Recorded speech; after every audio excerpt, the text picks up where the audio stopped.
I've compiled the largest and most comprehensive list of airplane and airport travel tips on the internet, backed up by my over 13 years of travel experience. So here are 100 travel hacks to make your next flight more enjoyable. Booking your flight. Always check in online. You can choose your seat in advance, skip the checkout line at the airport, and head straight to bag drop.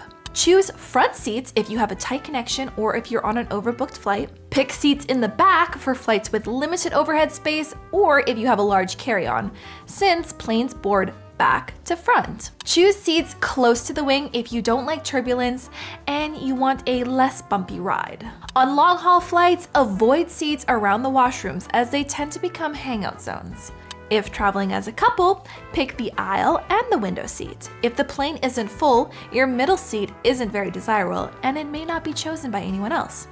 And if someone else does end up in that middle seat, you can always trade them so you and your partner are sitting together. You can also use seatguru.com to find the best seats on any plane.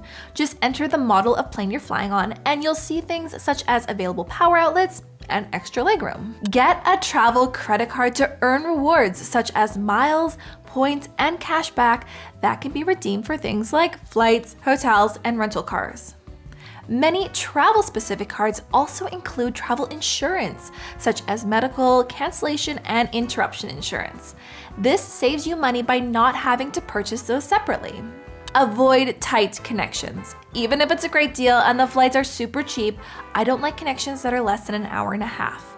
Your first flight could be delayed, and some airports are just so huge that your gate might be a 20-minute walk away. The savings just isn't worth the hassle and the possibility of missing your connecting flight. Book early morning flights for a lower chance of being delayed. They also give you the most options if you need to rebook. I know, I hate mornings too, but just grab a coffee and thank me while you're sitting on the beach. Packing and prep. If any of your accounts use two-factor authentication, especially via SMS, make sure you know how to do this abroad. For example, switching from SMS to an authenticator app. Bring more than one payment with you. For example, a second credit card or a second debit card if you bank with two banks. Bring long cords for electronics. Sometimes outlets are limited or they're just in awkward spots. If you have many things to charge, consider bringing a power strip, since your room might only have a couple of outlets. If you forget or misplace your cord or charging brick, head to the airport's Lost and Found to see if they have any unclaimed ones there that you could have. Or better yet, bring a portable power bank. Don't use random USB connections or chargers. You are compromising your phone's security, as these can be modified to install malware on your phone or download your data without your knowledge. Dress for comfort. Times have changed and you probably won't get magically upgraded because you look professional. Dress in layers for flights, as temperatures can vary quite a bit. I like a zippered hoodie as it usually gives me the best versatility for fluctuating temperature changes. Ladies, for long flights and travel days with overnights where we don't get a chance to change our clothes, and more specifically, our underwear, bring some very light panty liners. Bring an empty water bottle. You'll save money and waste less plastic for your whole journey. Use tape and plastic wrap to help keep containers closed and to prevent shampoo or sunscreen accidents due to pressure changes at high altitude. Pack snacks. You know, airplane food isn't amazing and you can avoid getting hangry if your food service is, taking a long time. Always carry a pen. You'll need one to fill out your customs forms. Make your luggage easy to identify. You can get a black bag, but just add stickers, a ribbon, or tags to the top and the sides, because there might come a time when you are trying to find your bag very quickly in a sea of hundreds of other bags due to delays or understaffing. Do not put your address on your bag tag for safety reasons. All you need is your cell number or an email that you can be reached at. Weigh your carry-on bags before you fly. Get a portable scale like this, step on a scale at home and do a little bit of math, or use an empty check-in counter at the airport to weigh before going to your actual check-in counter. Every airline has their own carry-on weight limits, and generally, the cheaper the airline, the smaller the limit. If your checked bag is overweight and you don't want to pay a fee, put your heavier things in your personal bag like your backpack or your purse. Most airlines won't weigh these personal bags, but beware if you are flying ultra-budget airlines though, because sometimes they will include both bags as your total carry-on weight. But they won't weigh you, so wear more things. Layer up and put on your heaviest items. They'll never weigh you unless you are going on one of those float planes, the tiny little planes, in which case they will weigh you and everything you bring on board. So, stick to the weight limits in those cases. Just in case. Worried about lost luggage? Well, add an email slip inside of your bag, so if the luggage tag is broken off, they can still contact you. Take a photo of your suitcase in case it gets lost, because airlines will typically ask you to describe it, or if you have a photo of it, that's even better. Air tags. This $30 device is one of the best ways to track your luggage if it gets misplaced. The Federal Aviation Administration has ruled that having an air tag in your luggage is permitted and, in fact, not a safety hazard, because the amount of lithium falls below the FAA's limit. So, you're good to go. Know your passenger rights when it comes to delays in luggage, because you could be entitled to get money or other forms of compensation depending on the airline or the destinations you are flying to. For insurance claims, having photos of the packed items inside of your bag can help provide a breakdown for the value of everything in the event of lost luggage. Scan your passport, itinerary, contact information, driver's licenses, bank phone numbers, Visa cards, etc., and put it all on a Google Drive or any other cloud service that is shared with a family or trusted contact back home. If you lose everything, it's incredibly useful to have since both you and they can access it while abroad. Set your phone's lock screen wallpaper to your email or a trusted emergency contact, in case you lose your phone and a good Samaritan tries to find its owner. At the airport. Ever since COVID, things take longer, so get to the airport early, about 3 hours for international flight, and bring a book to keep you occupied. If you're driving to the airport, take a picture of where you parked your car so you don't walk around with your keys doing this. If you have an iPhone, download your boarding pass to your wallet app, since it allows boarding passes to be visible on the lock screen. But also, always have paper copies, since phones die and sometimes the codes on the phones just don't really want to scan.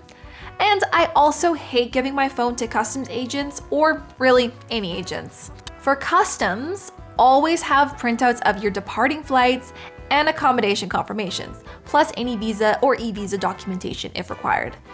These documents will be what 90% of agents need for any issues that may arise. Always keep your luggage receipt. You will need this if the airline loses your bag. Listen to the announcements in the airport and periodically check your flight on the boards. Sometimes your departure gate can change, and if you don't hear or see the change, you could end up at the wrong gate. Ask for directions. Some airports are huge and hard to navigate. Airport staff can be sometimes very helpful in finding the fastest way to get to your terminal or just recommend a good restaurant.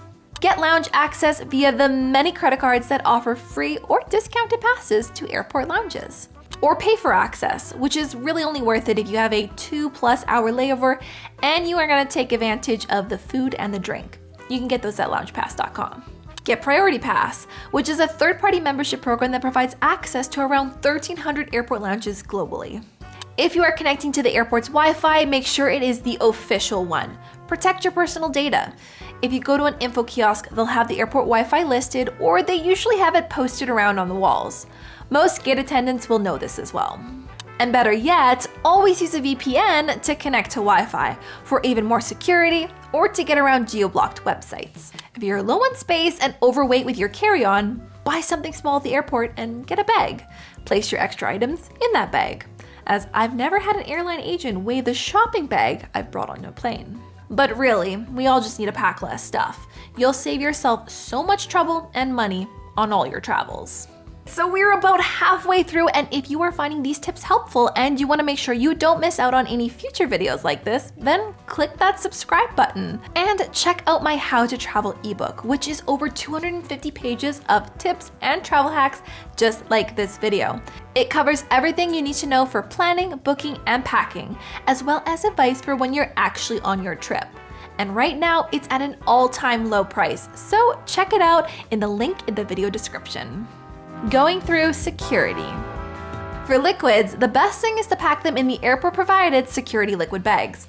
I like to grab a few of them so then I can pre-pack the next time I'm traveling. Second best is any small clear plastic bag. The smaller, the better, because sometimes they'll actually ask you to take the items out of that bag to make sure they fit into their own security bag. So here's a few for the parents out there. You can bring breast pumps through security. It counts as a medical device, so you can have a separate bag for it, which does not count towards your carry-on bags. You can also bring full bags of breast milk that can be over 100 milliliters of liquid. And you can bring an ice pack and a cooler to ensure proper storage of that milk. In fact, anyone can bring any size frozen beverage through security because any explosives or flammable products don't freeze. Just make sure they are still frozen when you are going through security. Wear security-friendly clothes, so no buttons or buckles, and light shoes like runners, because many airports are finally phasing out the taking off your shoe rule, but only for certain types of shoes. If you have to decide between multiple security lines, choose the one on the left. Most people's dominant side is right, and we have a natural tendency to choose right lanes, so the left lane can be shorter. You can also look at the people in each line, as lines with business travelers tend to move a little bit more faster than lines with families. I know, I have a kid. Basically, the fewer the bags, the quicker the line. Larger airports tend to have multiple security gates that lead to the same spot, so if one is looking a bit busy, check out the other one. Wash your hands thoroughly if you use makeup or sunscreen, because they can make those TSA swabs test positive for chemicals, which will just make for a longer security check. If you are in a security lineup and your flight is currently boarding, tell an airport staff member. Sometimes they can bring you to the front of the line or just get you through faster. It also doesn't hurt to ask the people in front of you as well. Connections and issues mid-journey.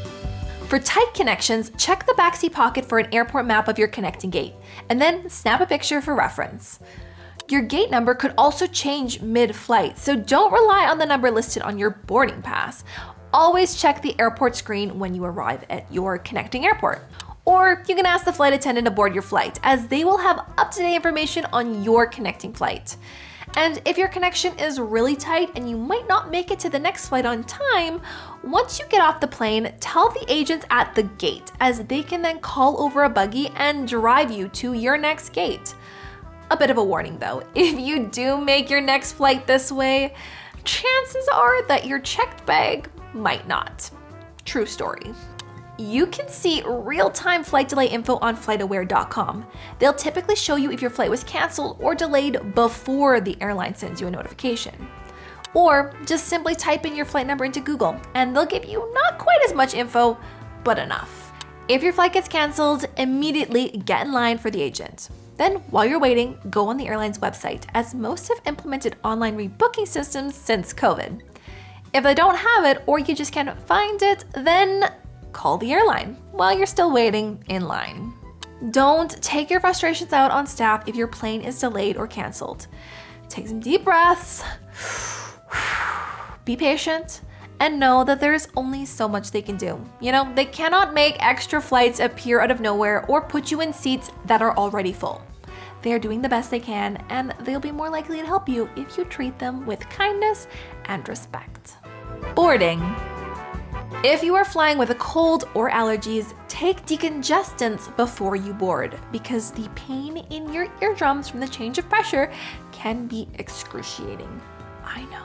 If you want to board a plane early because of the size of your carry-on and you need that coveted overhead space, consider an airline travel credit card to get priority boarding, or just simply enroll in that airline's rewards program. Even if you don't have status, sometimes just by signing up, you can get into that middle boarding group, and that should leave you with enough overhead space. If you are boarding later, scan the plane and grab that first overhead compartment space you see. Don't wait until you get closer to your seat. It's always better to place your bag in front of you than behind, so you can keep an eye on it mid-flight and you don't have to plow through people when you are disembarking to try and get your bag. Don't be afraid to politely ask people to rearrange their stuff if there is no space in the overheads. If you notice someone stuffed a jacket or another small item up there, you can always ask an attendant to help you make space.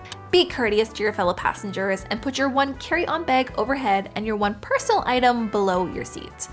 I know, you want the legroom, but so does everybody else, and there is just never enough space in the overheads. On the flight, wear sunscreen, especially on your face. While plane windows block UVB so you won't get a sunburn, longer wavelength UVA can still get through and dig into the skin, causing far deeper genetic damage to the cells that can lead to skin cancer and premature aging over time. The higher up you are, the more radiation. And aisle seats aren't any better. As someone who has had skin cancer, please take this one seriously. If you're taking a red eye and you need to sleep, and you're morally okay with drugging yourself, bring some melatonin pills or NyQuil. Those plus a good eye mask, earplugs, and a neck pillow, you'll be snoozing. Avoid hot or carbonated drinks on airplanes. The former comes from the hot water tanks, which are rarely cleaned. The latter because it causes gas and bloating. On international flights, in between meals, there is typically a snack tray that you can help yourself to. Usually it's located in the middle or in the back near the toilets. I always grab a couple of items and then bring them back to my seat. If it's not out, then just ask. Flight attendants always have extra snacks on hand. Your personal bag should contain the items that you'll need most frequently during your flight, including your important documents. This is for security. And that bag should be the one underneath your seat. Because getting your carry-on bag out from the overhead compartment, opening it up in the aisle or on the seat, and trying to get things out is just so awkward and annoying. If you are someone that gets periods, always have extra supplies in your bag as they can come unexpectedly, especially due to traveling. If you don't have any with you, almost all airplane washrooms will have products tucked away in one of those secret drawers. Now, it'll just vary whether it's a pad or tampons. Bring moisturizers. Planes are so incredibly dry. Hand, face, lip balms, and eye drops. Noise-canceling headphones are a game changer if your trip involves lots of flight time or if you just actually enjoy being able to hear what they are saying in the movies that you are watching. Download your audiobooks, podcasts, or shows before your flight, as there is no guarantee your airplane will have an entertainment system or that it'll be working. It's also a good idea to download the airline's app, as some airplanes don't have entertainment systems built into the seats. Instead, you interact with their entertainment system through their app, and you just watch it on your own device.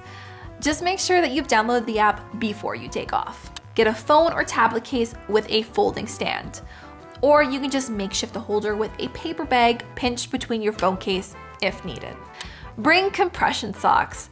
They help with circulation and comfort and are especially important for older people and pregnant people, as they can help prevent blood clots. For protection against germs, wipe down your whole flight area with sanitizing wipes, including that front seat pocket when you board.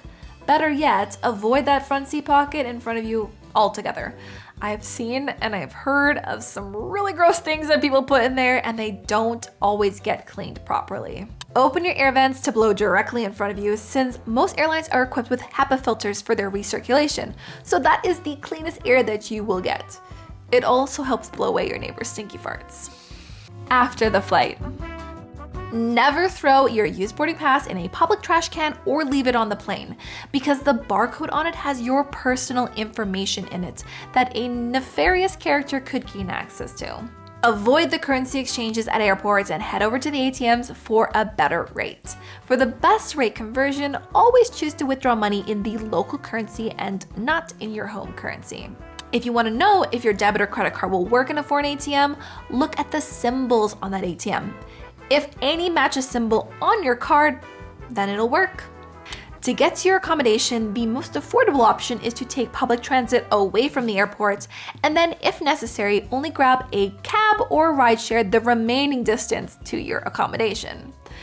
Airports in most major cities will have a direct connection to the main city center, and this could be via bus, metro, train, or commuter rail. Oftentimes, it can be cheaper to pay for pre-arranged shuttles, either through your accommodation or by hiring a private shuttle.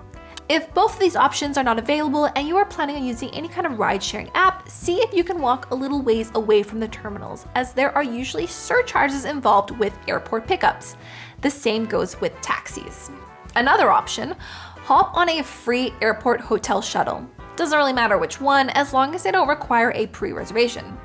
The driver will usually let you know, or sometimes it'll just be on the post. They'll then take you to a hotel, and you can call a much cheaper taxi or rideshare from there. Before you leave the airport, check out the phone counters and kiosks for tourist SIM cards. These are specifically designed for travelers with no plans. Just pay, pop it in, and now you have data for your whole trip.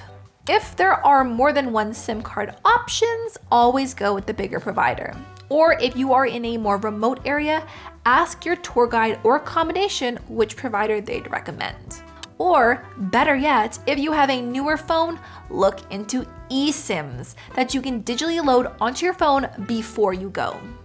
And last, be nice to the staff you interact with at the airport and on airlines. They're just trying to do a job. They're trying the best they can to help you, and taking out your hangry, sleep-deprived frustrations out on them is just not the right thing to do. It only makes you a bad traveler. And if you want to be a better traveler, click the subscribe button and check out my ebook in the description. Or if you are looking for some more travel inspiration, then check out these videos right here. Bye.